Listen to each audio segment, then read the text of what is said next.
Okay, good morning, folks. I'm Ron Hess, and I'm going to talk about modeling the PRR in North Philadelphia circa 1958. And I was going to talk about a specific project, but it's not ready for prime time. So what I decided to do today is a progress report on my layout, which I started back in March 2014. And so I celebrated its 10th birthday.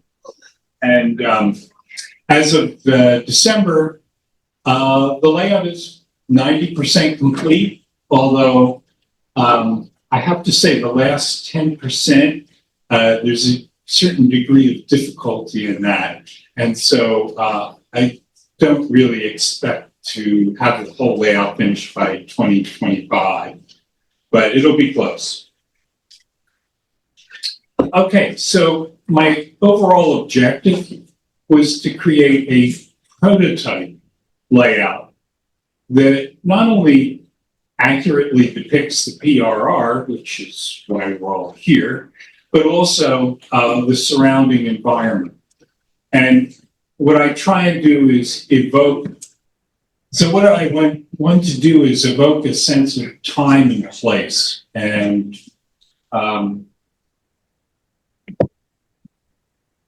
this is a picture actually from Andy Rubo's layout. And I put the date down that I took this picture. It was July 29th, 2007. And this was an epiphany to see his layout. It is a prototype layout. Now, I had seen lots of layouts before then, but when I saw this, it was just kind of overwhelming. You're standing right there in Elizabeth. He had scratch built the station and it looks exactly the way it is. And you also, if you could zoom in on this, you could see that the railroad infrastructure, including all that catenary, is just perfect. And the reason I bring this up is because it was sort of as I said, an epiphany. It really changed my thinking back in 2007 that this is kind of what I want to aim for. Now, you could say, hey, 2007, and you didn't start your new layout until 2014. What's going on? Well, there were various other projects, but I will add as a little note that I had built a layout starting in 1985. It was poorly designed, didn't run, but instead of stopping and starting over, I kept adding on to it. And there's a lesson to be learned there. And while when I tore the layout down, you could actually see the evolution of my modeling skills going from where I started to where I ended. But the point is, the thing didn't run, and I should have torn it down much earlier than 2014. And that's a lesson that we should all keep in mind because time is a precious commodity. So, how to evoke a sense of time and place? Well, the time is, I think, pretty obvious. And I'm sure most of you do this. The rolling stock, you pick a time period and, you don't have modern stuff. Say if you're modeling 58 like I am. And the vehicles, all the signs, they all have to be of the appropriate time period. Place is the buildings must look like what was there. And so as a result, all of the structures on this layout are scratch built because even though they're modified, compressed, and I'll talk a little bit about that. What I'm really trying to do is evoke that sense of time and place, which in this case is North Philadelphia. In the upper left-hand corner, Seandman insurance maps, and these are exquisitely detailed. And what they do is they tell you the shape, the footprint of the building. Sometimes they even tell you a little bit about the building. But that in itself is not enough, because you say don't know what the window arrangement is of the building that's on the map. And so for that, you have to rely on a few other things. One is just down in the lower left-hand corner, there are lots of pictures on phillyhistory.org. It's the municipal photographic archive of Philadelphia. And there's, I think, somewhat over 100,000 photos in there. And so if you're lucky, you'll happen to find maybe something that you're interested in and where they have the photograph. The other useful one is in the upper right-hand corner, and those are aerial photographs, and those are available both at the Free Library down in Center City. The Hagley has a large digital collection. Those are the Hagley ones are Dahlin, and that's the person who took those photos, and also the Pennsylvania State Archives. And the Free Library collection is mostly well, there is, I think, one volume of Dahlin's, but mostly Aero Services. But the beauty is that these pictures, taken mostly in the 1920s and 30s, were aerial photographs, but they're looking down at the buildings, not directly overhead. And this is a time period when these photographs were done on glass plates. The resolution on these things is phenomenal, and you can actually zoom in. And so this really gives you a feel for what the building looked like that you see the footprint on in the Seandman maps. The other useful item, to some extent, is Google Street View. Now, obviously, I'm modeling 1958, and so well, a lot of things are gone. You're not going to find them on Google Street View, but those that are still there, you can get a nice picture of what that is. Okay, so defining the scope of the layout. All layouts, you deal with compression, and it's because of that bottom line here. Remember, 1 mile in HO scale is roughly 60 feet. And so if you're designing a layout, the more ground you cover, the more you have to, do compression. And yeah, we all do it, but it's, if you can avoid doing it a lot, it's like living with depression, living with compression. You like to try and avoid the extreme. So in constructing this library, what originally I was going to do was the Chestnut Hill Branch shown on the left. And I think we're talking about 11 miles there. And for the space that I was going to put the layout in, which is down in the lower right-hand corner there, 13 feet by 20 feet, I realized that 11 miles, you're just going to have something that's way too compressed. So what I decided to do was to limit the scope of what I was going to model. And I was going to model from Margie Yard, and then going a little northward, the Stifftown Branch. And then you can see curving off is the Chestnut Hill Branch. And I would stop probably around Midvale Yard.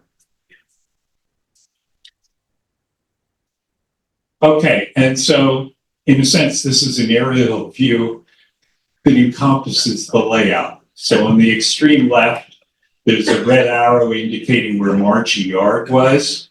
And for you Philly fans, that's Connie Mack Stadium, just a little bit to the right of that arrow. And of course, the Baker Bowl there. Then the middle arrow points to where the Stifftown branch came off. And then to the right of that, you can see the curvature of the Chestnut Hill Branch going up to Delever.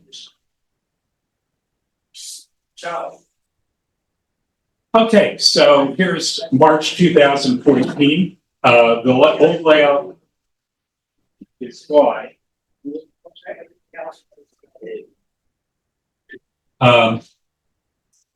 And I've laid out the grid, and this is a month later, and we have at least the beginnings of the new layout. And this is actually a map of the layout. This was in Model Railroad Planning 2023. So down on the right-hand corner, you can see where Margie Yard is, the main line going northward. Then as you're a little further up, the Stifftown branch comes off. And then a little at the very top, the Chestnut Hill branch curves off and goes around. So we're going to take a little tour of the layout. So here's Margie Street Bridge as it looks today. And it's a very distinctive bridge, and I wanted to try and model this. And I had the good fortune of communicating with Justin Spivey, who's a architect and particularly in restoration. And I said, hey, do you know anything about Margie Street Bridge? And he says, well, I know of it, but here's a link. And it was a link to PennDOT, who had closed the bridge in 2017 because structurally it's a little dicey.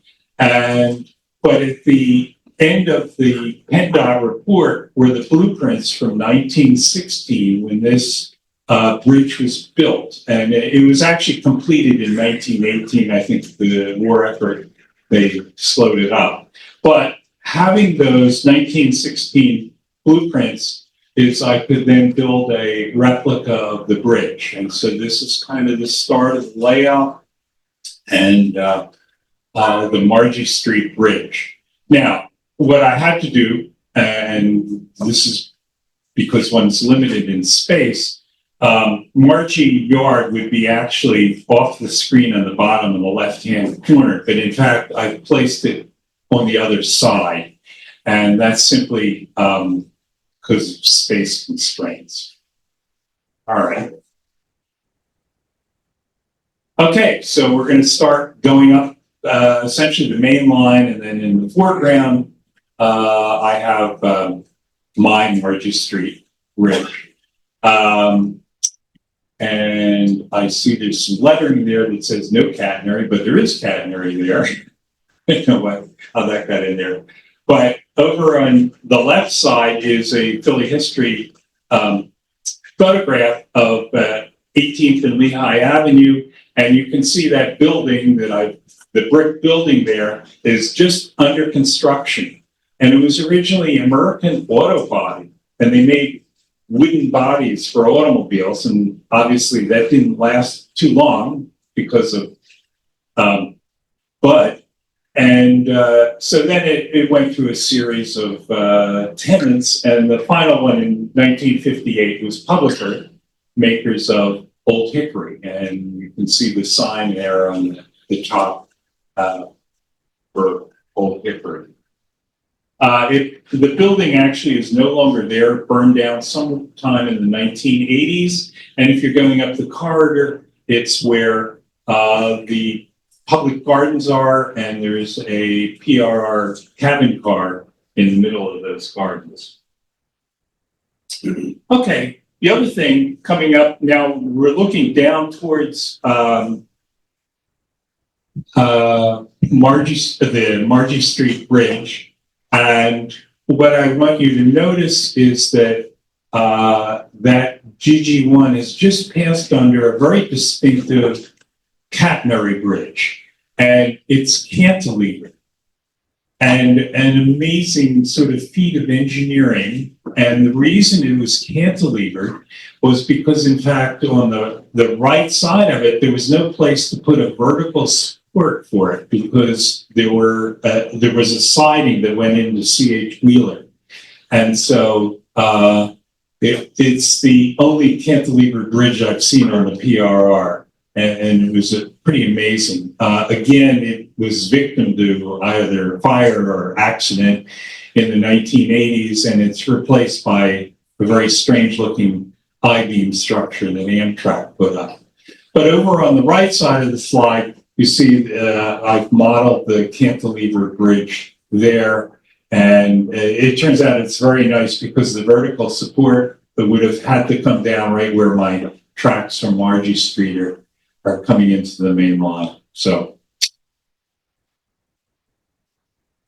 okay, so here's a little blow up where we're coming up here to where the Stifftown branch is going to come off.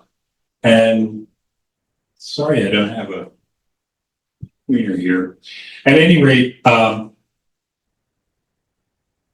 this is that same area from a aerial photograph taken in 1927.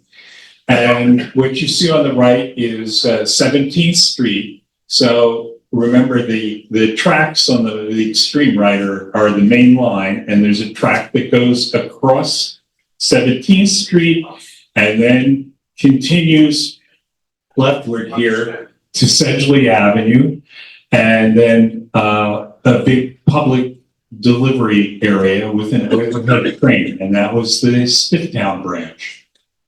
You'll also notice that just above where the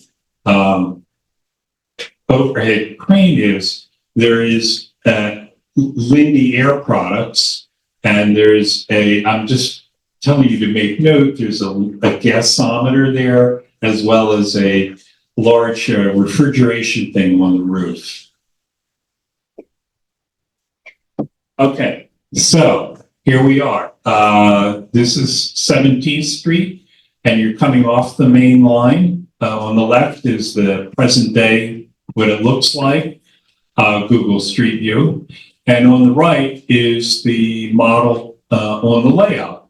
And I can tell you those bridge supports are accurate because I could go on Google Street View, and I think each one of those supports is about 50 separate pieces of styrene put in there. But at any rate, what I'm trying to do with this layout is also to convey some history. So in 1955, National City Lines, which was a subsidiary of GM, took control of the PTC. And they moved in and started replacing all the trolley lines with buses.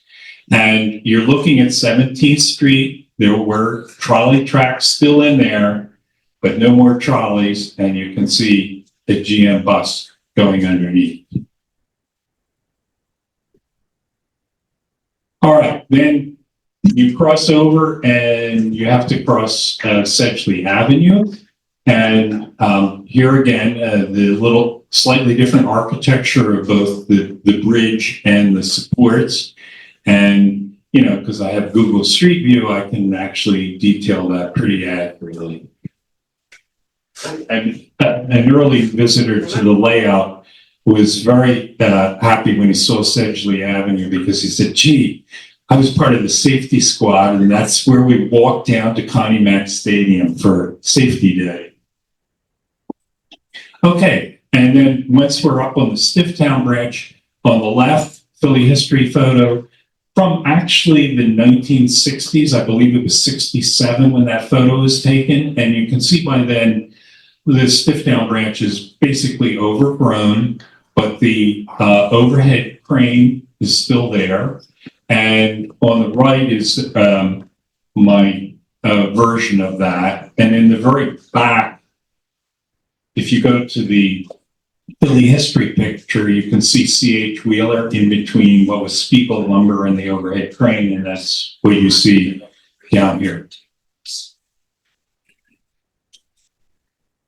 Okay, and this photo is from Double Bots. This is the public delivery with overhead crane. And so, you know, it's 1958, and it's probably not as busy as it once was, because Stifftown was primarily for delivering lumber when the row houses were being built in North Philadelphia, and by 58, everything was built. A lot of the lumber yards were gone. But what I've tried to evoke here is, okay, we can store a little bit of maintenance away equipment,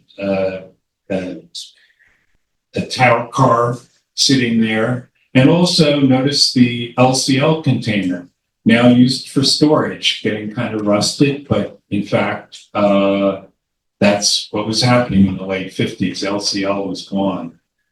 The other thing is, in between the tower car and the LCL container, you notice there's a sort of what looks like a cement pad just beyond the track. And that you recall from the earlier aerial photograph, the gasometer is gone. And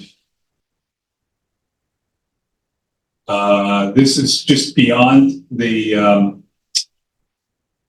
where the overhead crane was. There were two buildings. On the left is a Google Street View.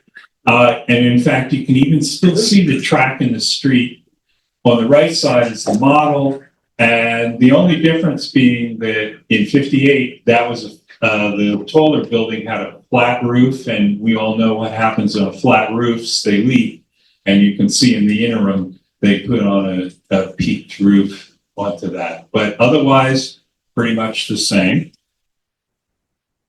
And then here's the view. So what happened is right after the Second World War, Air Lindy moved out and Sinclair and Valentine moved in. And Sinclair and Valentine makes printers inks. And so in 58, nobody's bothered to go up and repaint the chimney, but the gasometer and also the refrigeration unit, you can see the foundation of it on the roof there, is all gone. And that's Sinclair and Valentine. All right, so we're leaving the Stifftown branch and we come out on the main line. And on the left, you can see one of the last photos I got of the Crompton building. In fact, the chimney has been sort of half chopped off, and that's all been torn down now. I think it was torn down about 5 or 6 years ago. But on the right is my model of the building the way it was. And at the time, I think it was Progressive Apron Manufacturing Company or something like that. All right, so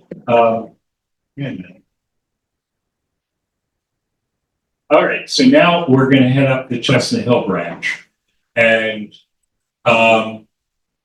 this is, remember that while there was a big North Philadelphia station, the Chestnut Hill Branch had its own station at North Philadelphia.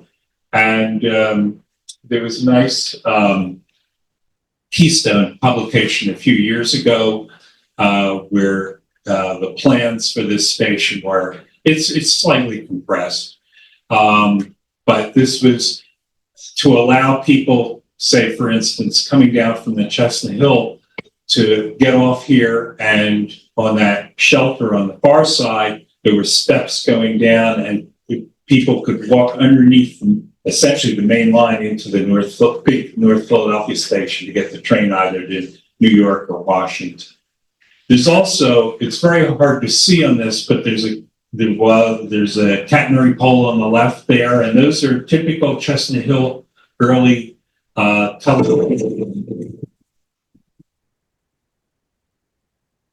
tubular poles.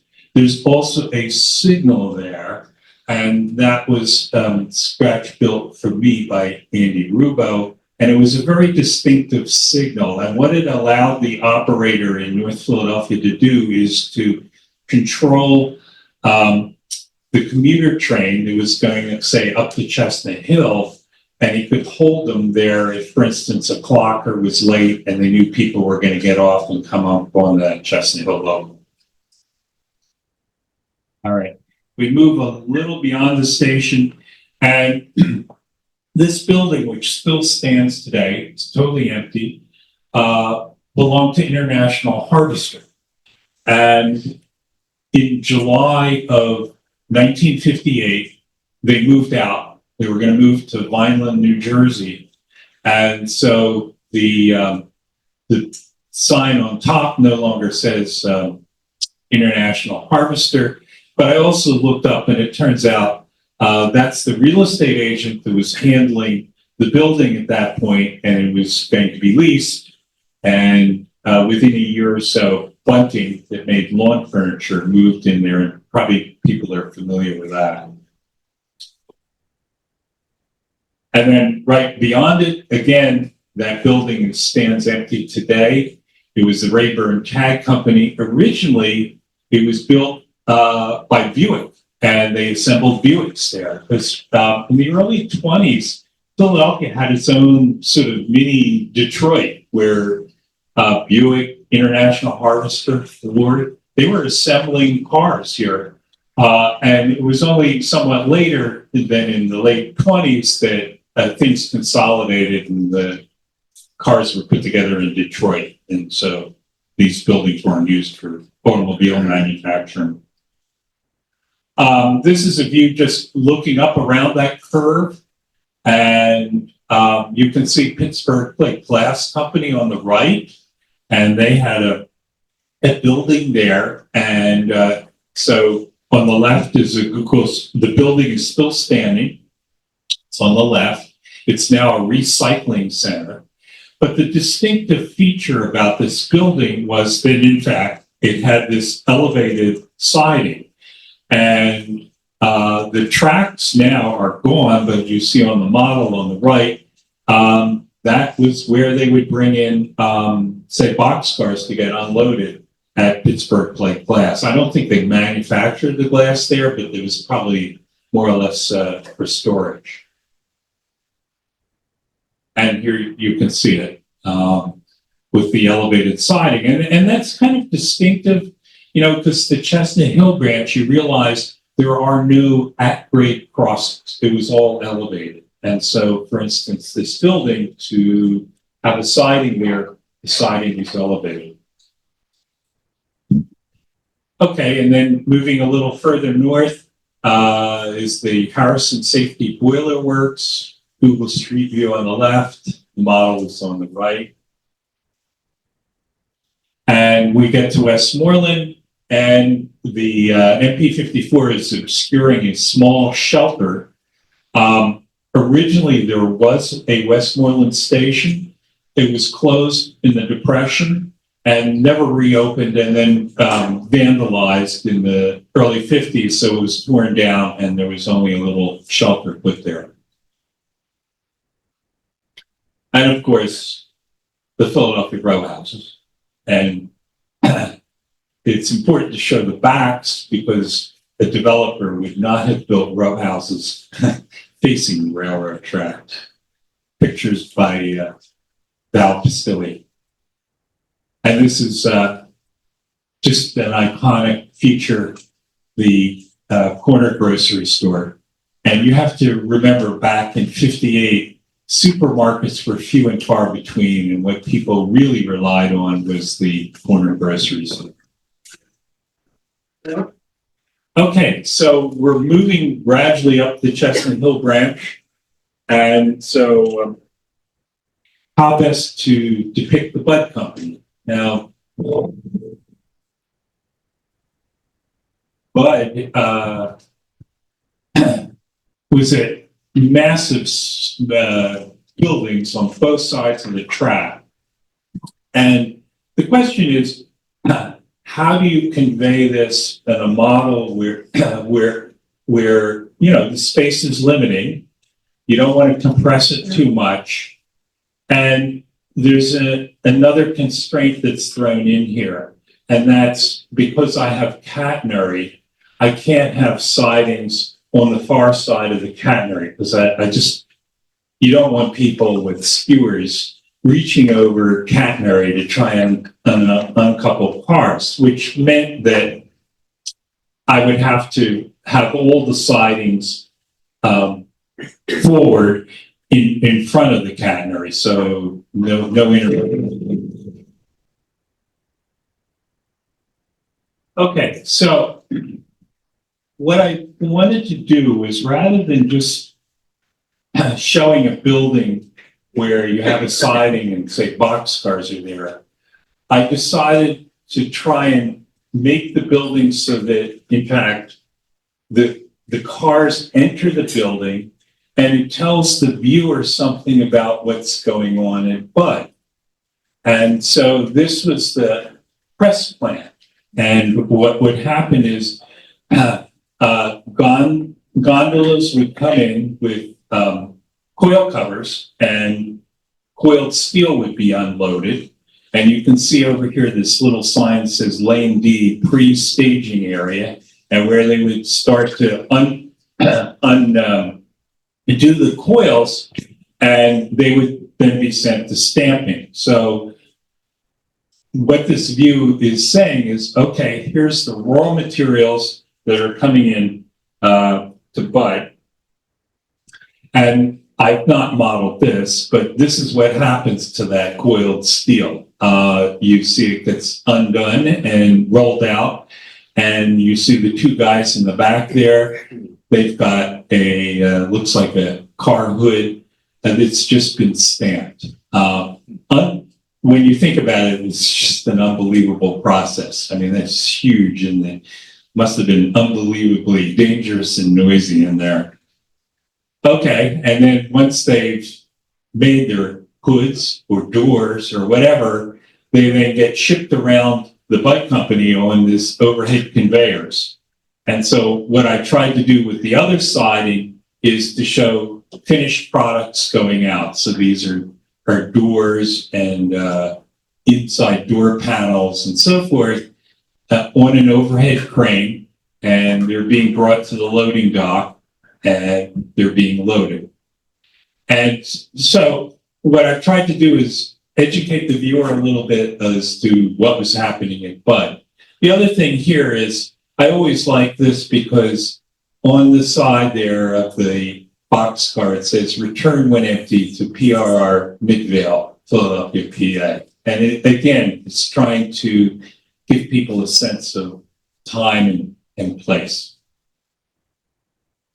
Okay, and this is just a shot of two MP54s inbound, going past Monad Paint and Varnish. The building is still there.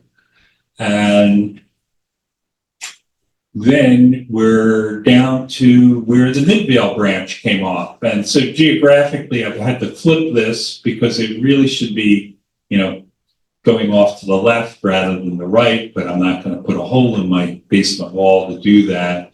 So there's the Midvale branch. And so then one's left with the dilemma of how do you represent 57 acres, which is what Midvale Steel covered. It was huge. And this is just an aerial view of a portion of Midvale. So the building in the center there is the headquarter building. Right next to it is running diagonally across Wissahickon Avenue. And just beyond that is a very large scrapyard.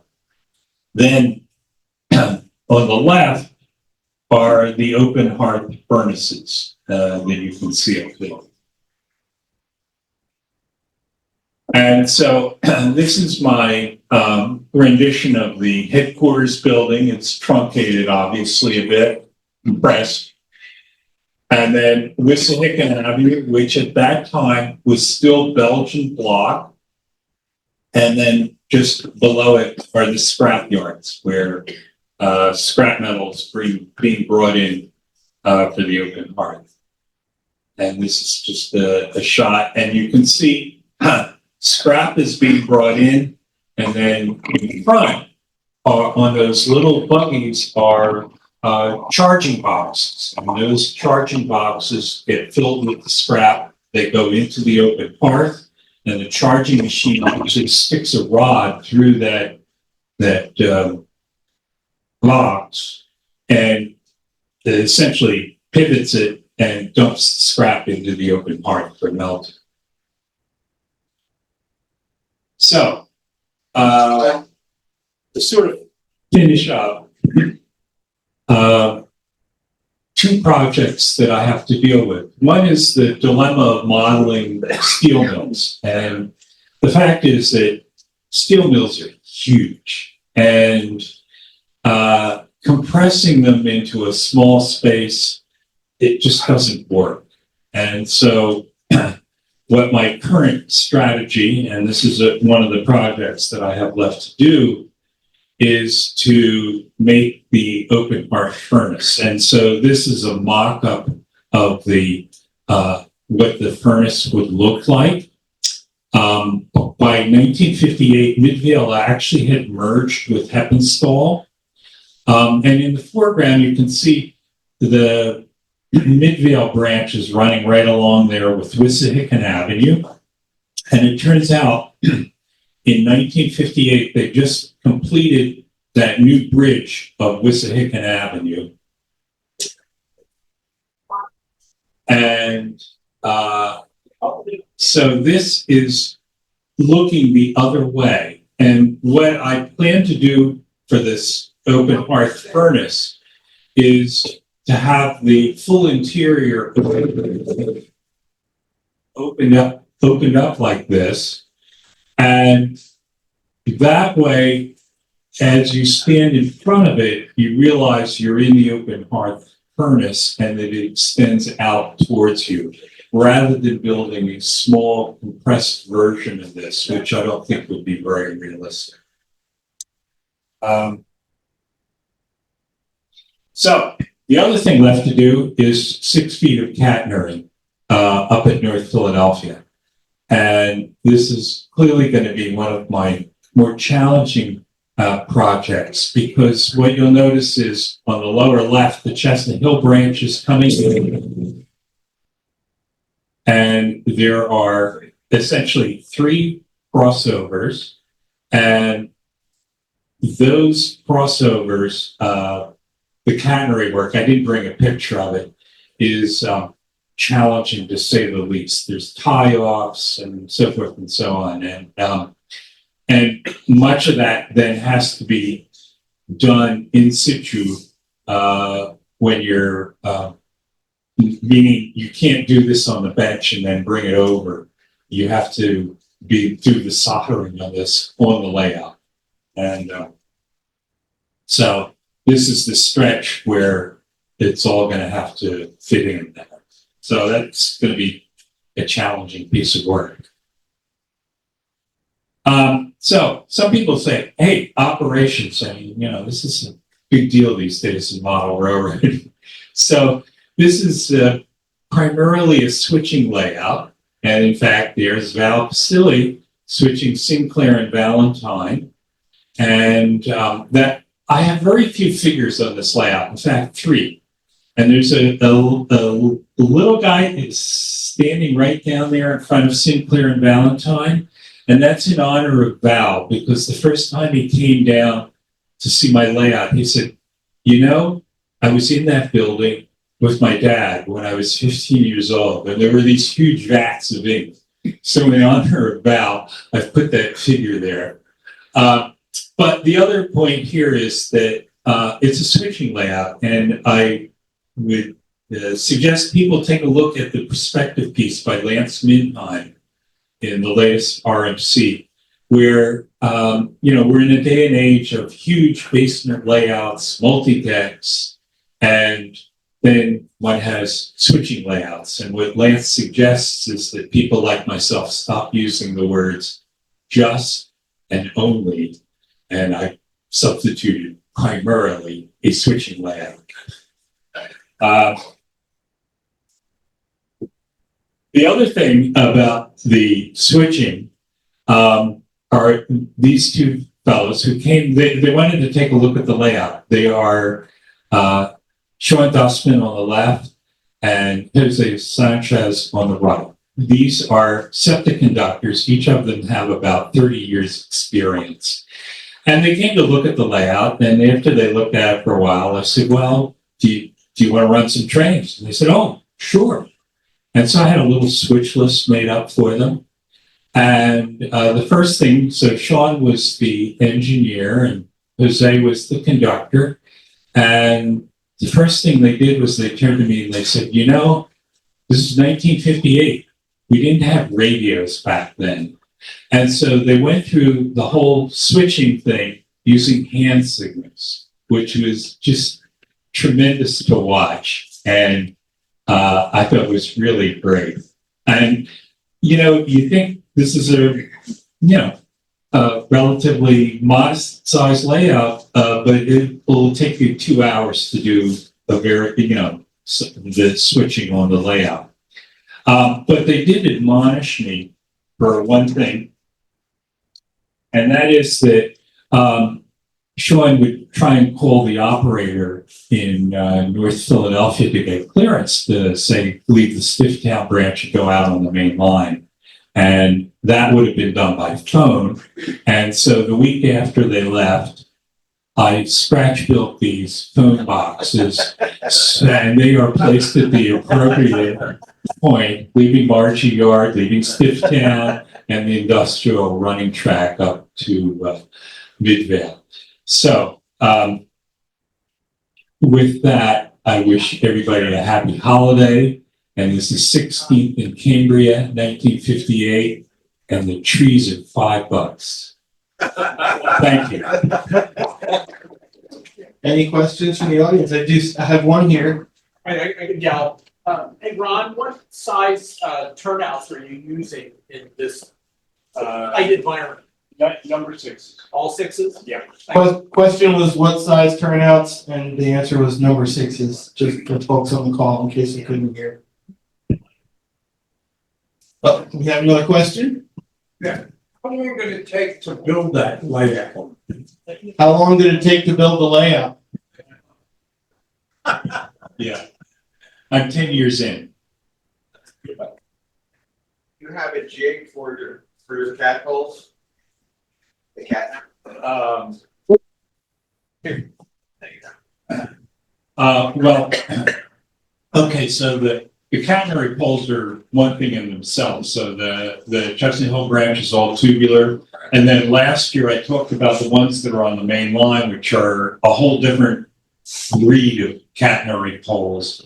And then for doing the catenary itself, I would suggest you take a look at Andy Rubo's original articles in TKM from years ago on doing catenary. And I do it exactly that way.